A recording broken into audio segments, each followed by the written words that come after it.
Bienvenue sur Africa 24 dans cette nouvelle édition de l'Africa Tonight. Voici les titres de l'actualité. Décès de l'ancien président algérien Abdelaziz Bouteflika. Nous reviendrons sur le parcours de celui qui a un temps été considéré comme l'artisan de la réconciliation nationale avant de voir son image ternie par 20 ans de maintien au pouvoir. La CEDEAO donne le ton et sanctionne individuellement les auteurs du coup d'État militaire du 5 septembre en Guinée. L'organisation sous-régionale annonce par ailleurs qu'elle ne tolérera qu'une transition courte, limitée à 6 mois. Et le patron de la Confédération africaine de football, Patrice Motsepe, était en visite d'inspection au Cameroun, une visite qui intervient dans un contexte marqué par une montée d'incertitude quant au respect du délai de livraison du stade d'Olembe à 4 mois du début de la CAN de football. Il a fait renaître l'espoir à son arrivée au pouvoir en 1999, mais sa longévité à la tête du pays aura terni son image. L'ancien président algérien Abdelaziz Bouteflika est décédé ce vendredi 17 septembre à l'âge de 84 ans. Malgré un état de santé fragile, il aura régné durant 20 ans sur l'Algérie de 1999 à 2019 avant d'être chassé du pouvoir par le peuple qui lui refusait un 5e mandat, le mandat de trop, un sujet de Joël Ballou. Abdelaziz Bouteflika est décédé. L'ancien président algérien a tiré sa révérence le 17 septembre 2021 de suite de longues maladies. Âgé de 84 ans, Abdelaziz Bouteflika demeure le seul dirigeant de l'Algérie indépendante agrippé au pouvoir et finalement chassé par le peuple. Avec la disparition d'Abdelaziz Bouteflika, c'est toute une page de l'histoire de l'Algérie contemporaine qui se trouve tournée. C'est un président qui a, dans la légitimité, est lié à sa participation à la guerre de libération. C'est un commandant de l'ALN. Et c'est à ce titre qu'une fois président, il a contesté durement des clauses de la loi votée par le Parlement français sur les aspects positifs de la colonisation. Il avait des qualités personnelles que même ses adversaires lui reconnaissent. Mais en tant que personnage politique, son bilan mérite d'être apprécié de manière plus circonstanciée. Pour les Algériens, la vie politique d'Abdelaziz Bouteflika a été animée par 2 objectifs, acquérir le pouvoir et s'y maintenir. Il voulait briguer un 5e mandat malgré son état de santé, même si Bouteflika était considéré comme l'artisan de la réconciliation nationale qui a permis de rétablir la paix en Algérie dans les années 90. Ses 20 ans au pouvoir ont plongé le pays dans une instabilité politique qui demeure à ce jour. Sa qualité de brillant ministre des Affaires étrangères lui a permis de sortir l'Algérie de son isolement diplomatique dû à la politique d'éradication des années 90. Mais sur le plan de la politique intérieure, ça mérite d'être apprécié en fonction des difficultés qui lui étaient créées par les lobbies et les gens qui voulaient exercer le pouvoir derrière un rideau pour manipuler les présidents. Et il aura résisté héroïquement à ces tentatives de manipulation de présidents par ce qu'on appelle les décideurs. Abdelaziz Bouteflika aura régné sur l'Algérie de 1999 à 2019. 20 ans, une longévité exceptionnelle au pouvoir en Afrique du Nord. Un pouvoir qui ne pourra malheureusement pas maintenir du fait de sa santé. D'abord frappé par un accident vasculaire cérébral en 2013, puis contraint à démissionner par le mouvement de contestation populaire du Irak et l'armée algérienne pour avoir présenté sa candidature pour un 5e mandat. L'ancien président Abdelaziz Bouteflika aura survécu à toutes les rumeurs, mais cette fois, la rumeur est morte et lui avec. Également dans l'actualité, en Guinée, les putschistes confirment qu'ils ne céderont à aucune pression. Le Comité national pour le redressement et le développement a annoncé ce vendredi 17 septembre que le président Alpha Condé ne sortira pas du territoire guinéen et qu'il bénéficiera d'un traitement humain digne de son rang dans son pays, la Guinée. Cette mise au point du Comité national pour le redressement et le développement intervient juste après la visite de travail d'une délégation de la CEDEAO dans le pays. Rappelons que depuis le coup d'État du 5 septembre, le président Alpha Condé est toujours aux mains de la junte militaire. Il y aura bien des sanctions ciblées de la part de la CEDEAO à l'encontre des auteurs du coup d'État militaire en Guinée. Le bloc communautaire a décidé le 16 septembre de geler les avoirs des putschistes. L'organisation sous-régionale exige également la tenue des élections législatives et présidentielles dans un délai de 6 mois. Un délai court et difficilement tenable pour la classe politique guinéenne. Plus de détails avec Nathalie Mo. La junte militaire qui a renversé le président Alpha Condé doit céder le pouvoir aux civils dans 6 mois. La CEDEAO a donné cette instruction lors du sommet extraordinaire des chefs d'État sur la Guinée et le Mali le 16 septembre 2021. Impossible, estiment toutefois les acteurs politiques guinéens qui jugent ce délai trop court pour la refonte du fichier électoral et la mise en place d'un organe électoral de transition. Un délai de 6 mois n'est pas réaliste, parce que ce serait précipiter la Guinée dans le gouffre. Nous avons besoin d'une constitution revisitée et adoptée par voie référendaire. Nous avons besoin d'un système électoral fiable. C'est dangereux de parler de délai quand on ne sait pas ce qu'on fait. On doit d'abord décliner ce qui doit être fait avant de parler de délai. Merci. Depuis le putsch du 5 septembre, le bloc communautaire ouest-africain accentue la pression sur le CNRD. Une nouvelle mission de la CEDEAO, composée du président ivoirien Alassane Ouattara et du président en exercice de l'organisation sous-régionale, le Ghanéen Nana Akufo-Addo, a été dépêché le 17 septembre en Guinée pour assurer la mise en œuvre des mesures. L'une des plus retentissantes étant le gel des avoirs des membres de la junte militaire menée par le colonel Mamadou Doumbouya. Les populations disent attendre de la CEDEAO qu'elle participe à l'amélioration de la gouvernance dans leur pays. Elle devrait prendre en considération les attentes, les besoins, la nécessité d'améliorer la gouvernance, de changer les conditions dans lesquelles la Guinée est en train de vivre depuis des décennies et des décennies pour engager un processus politique clair, transparent, efficace pour la stabilité à moyen et long terme de ce pays.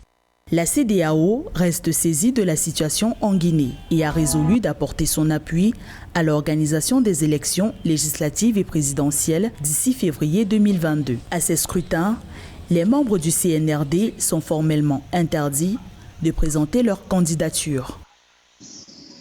Dans le reste de l'actualité, le Mali, qui connaît aussi une transition politique, accueillera à partir de ce dimanche 19 septembre une mission d'évaluation des besoins de l'Union africaine.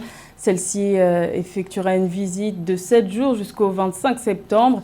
Cette visite s'inscrit dans le cadre du programme d'appui continental au processus de la transition du pays. Cette mission vise notamment à appuyer le Mali dans toutes les étapes du processus de transition, à savoir sur le plan technique, diplomatique ou encore financier. C'est un nouvel épisode dans le feuilleton de tension qui se déroule depuis plusieurs mois en Somalie. Au sein de l'exécutif, le président Mohamed Abdullahi Mohamed a décidé le 16 septembre de retirer les pouvoirs exécutifs du Premier ministre Mohamed Hussein Roble. Un nouvel épisode qui fragilise un peu plus le pays. Les explications de Nathalie Mo.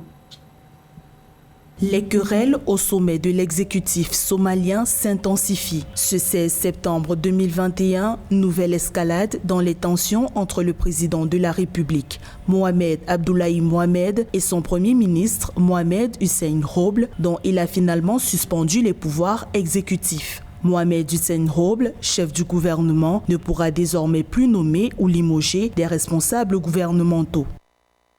Le Premier ministre a violé la constitution de transition, de sorte que ses pouvoirs exécutifs lui sont retirés, en particulier ses pouvoirs de destitution et de nomination des responsables, jusqu'à la fin des élections. La décision présidentielle vient s'ajouter à la bataille du pouvoir à la tête de la Somalie qui dure depuis avril 2021. À l'origine de la dispute, la prolongation du mandat du président somalien censé s'achever en février. Des observateurs continuent d'alerter sur le possible impact négatif de ces tensions sur le processus électoral en Somalie.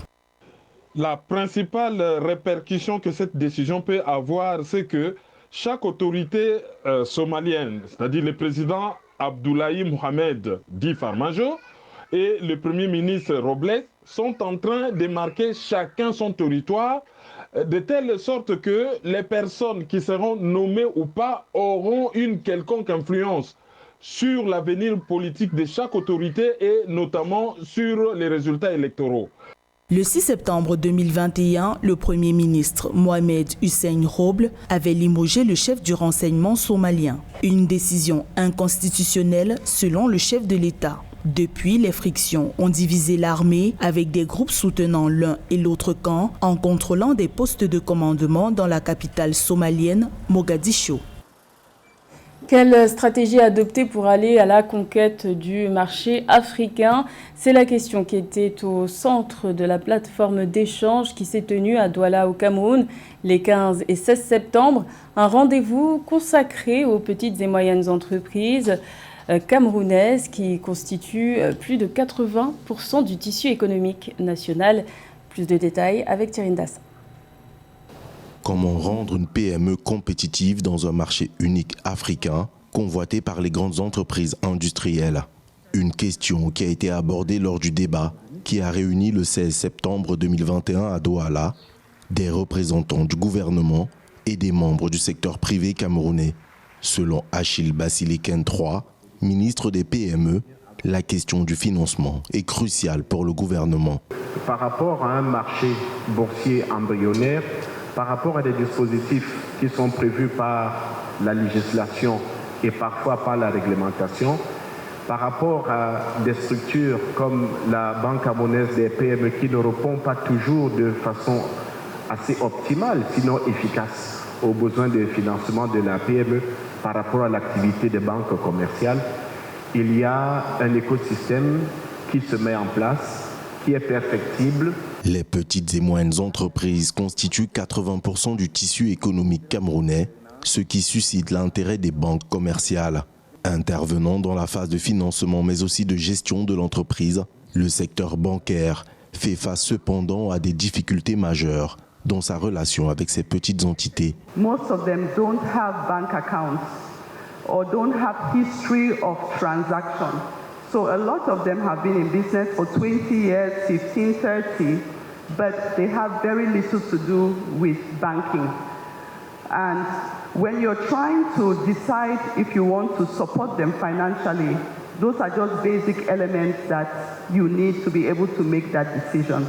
Pour aller à la conquête du marché africain, les PME camerounaises devront faire preuve de compétitivité et d'innovation. Dominées en majorité par des entreprises commerciales, celles-ci, selon des observateurs, devront davantage s'investir dans la production et la transformation. Aller acheter de la marchandise en Chine ou en Turquie et venir la vendre au Cameroun, c'est bien. Moi, je ne vais pas aller à l'encontre de ce que tout le monde, ou pratiquement tout le monde, conçoit comme bien.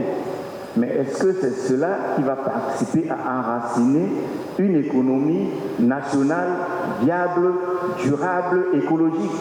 Je n'y crois pas. L'accroissement du commerce continental augmentera la demande en produits manufacturés. Les pays africains qui possèdent des moyens de production et de transformation seront alors les plus aptes à capter les énormes bénéfices de la zone de libre-échange. La Confédération africaine de football évalue l'état d'avancement des travaux à 4 mois de la prochaine Coupe d'Afrique des Nations de football que le Cameroun doit abriter.